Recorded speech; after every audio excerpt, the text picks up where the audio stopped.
আমাদের রিজার্ভ বর্তমানে গতকাল পর্যন্ত $21 বিলিয়ন, এর একটু বেশি ছিল, যেটা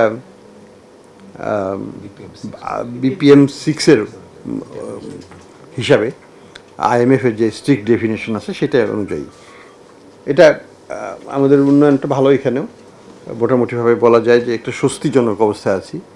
এবং IMF-এর যে বাংলাদেশ ব্যাংকের যে হিসাবটা ছিল আগের থেকে, সেটাতে $26 বিলিয়ন মতো। হ্যাঁ, 26.2 বিলিয়ন। এবং এটা আমাদের 4 মাসেরও অনেক বেশি হবে যদি হয়। আর IMF-এরটাতে 4 মাসের একটু কম হবে হয়তো। তো আমাদের লক্ষ্য থেকে আমরা বেশি দূরে নয়। আমার কাছে মনে হয় যে আমাদের IMF হিসেবে আমাদের লক্ষ্য হওয়া উচিত অন্তত পক্ষে 4-এর থেকে বেশি। তো আমরা 4-এর কাছাকাছি চলে আসছি।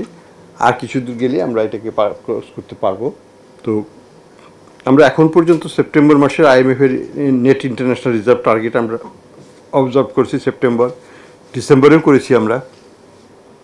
আমরা আশা করছি যে মার্চেরটাও আমরা করতে পারবো উইথ প্রপার অ্যাডজাস্টমেন্টস ফর IMF-এর যে ডিসবার্সমেন্ট সেটা হয় নাই, সেটাকে অ্যাডজাস্টমেন্ট করে আমরা হয়তো সেটা অবশ্যই করতে পারবো। বর্তমানেই আমরা করতে পারবো যদি সেটা করা হয়। তো আমাদের এদিক থেকে আমরা একটা কমফোর্ট জোনে আছি। আমরা মনে করি না যে আমাদের কোনো ইমিডিয়েট কোনো ক্রাইসিস ব্যালেন্স অফ পেমেন্টের থেকেও আসবে বা ব্যাংকিং খাত থেকেও আসবে। আমরা এটাকে কন্টিনিউ করতে পারবো। নিশ্চিন্তে খান স্বাস্থ্যকর অল টাইম পান, অল টাইম হেলদি লাইফ। আমাদের ডিপোজিট গ্রোথটা একটু ভালো করতে পারলে এই ক্রাইসিসটা, যেটুকু সংকট আছে, লিকুইডিটি সংকট আছে কিছু কিছু ব্যাংকে, সেটাও দূর হয়ে যাবে এবং সেটা নিয়ে আমরা কাজ করতে পারবো। আমরা দুর্বল ব্যাংকগুলোকে আমরা একীভূত করার চেষ্টা করব, বিভিন্নভাবে রেজলিউশন করার চেষ্টা করব, যেটা এবং এই ব্যাপারে আইনটাও তৈরি হয়ে গেছে। আইনটা আমরা FID-তে পাঠিয়েও দিয়েছি। এটার ভেটিং হয়ে গেলে সরকার এটাকে গেজেট হিসাবে অনুমোদন দেবে। দ্বিতীয় নম্বর হচ্ছে যে এই আইনের সাথে, ব্যাংক রেজলিউশন অ্যাক্টের সাথে আমরা আবার ব্যাংকিং ইন্স্যুরেন্স, ডিপোজিট ইন্স্যুরেন্স অ্যাক্টও আমরা দিয়েছি। সেটাতেও কিছু পরিবর্তন তো আছেই। আমাদের এখন যেটা ডিপোজিট ইন্স্যুরেন্সের পরিমাণটা আমরা 2 লক্ষ করেছি 1 লক্ষ থেকে, সেটা তো আইনগত একটা প্রবিধান এখানে করা হয়েছে আমার ধারণা। এবং সেই সাথে অর্থায়নের ব্যবস্থাটাও যেটা হয় সেটাও আমরা করছি। আমরা মনে করি যে ডিপোজিটরদের অন্তত পক্ষে 2 লক্ষ টাকা পর্যন্ত এটা আমরা ইমিডিয়েটলি দিতে পারবো, কিন্তু প্রয়োজন হবে না। আমরা মনে করি না যে কোনো ব্যাংক রান হবে। আমরা মনে করি না যে কোনো ব্যক্তির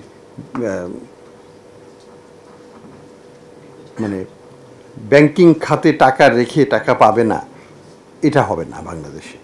এটা আমরা করতে দেব না। কিছুটা দায়বদ্ধতা সরকারই নিচ্ছে এক্ষেত্রে। এটা যেন সরকারের নীতিগত সিদ্ধান্ত যে ব্যাংক থাকুক না থাকুক ব্যক্তি তার টাকাটা পাবেই। এটাকে আমরা নিশ্চয়তা দিচ্ছি সরকারের পক্ষ থেকে। তো এবং আমরা যেটা চাচ্ছি যে ব্যাংকিং খাতটাকে শক্তিশালী করা, অর্থাৎ দুর্বল যদি কোনো ব্যাংক থাকে সেগুলোকে একীভূত করে বা অন্য কোনোভাবে নতুন বিনিয়োগকারীকে সেখানে এনে স্ট্র্যাটেজিক ইনভেস্টর নিয়ে এসে তার বুনিয়াদ বা ভিত্তিটাকে শক্তিশালী করে ব্যাংকটাকে আবার পুনর্গঠন করা। এই প্রক্রিয়া আমরা কাজ করছি। আমরা আইনগত ব্যবস্থা নেওয়া হলে আমাদের অ্যাসেট কোয়ালিটি রিভিউয়ের কার্যক্রম চলছে, আপনারা জানেন 6টা ব্যাংকে চলছে, আরও কিছু ব্যাংকে আমরা খুব শীঘ্রই শুরু করতে যাব।